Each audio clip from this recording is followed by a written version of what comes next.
Since its founding in 1989, the Legal Action Project has been the only public interest law organization in the country dedicated to fighting against gun violence and on behalf of gun violence victims in the courts.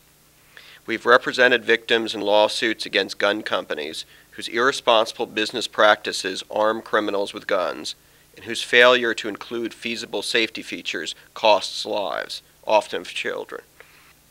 We have won over $5 million in settlements against gun companies whose irresponsible conduct cost lives. We have encouraged, and in some cases forced, gun companies to act more responsibly.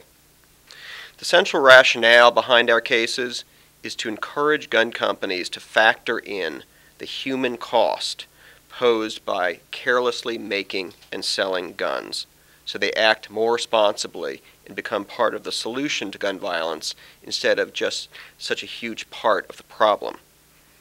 Our litigation is needed because guns are perhaps the most dangerous consumer product in America, yet because they are protected by one of the most powerful special interest lobbies in America, the NRA, they are grossly underregulated.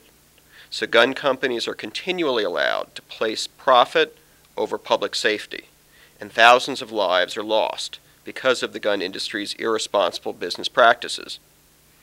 Without the lawsuits brought by the Legal Action Project, victims and their families would bear all of the suffering and loss from the violence caused by gun industry misconduct. Our lawsuits aim to change that, and we do.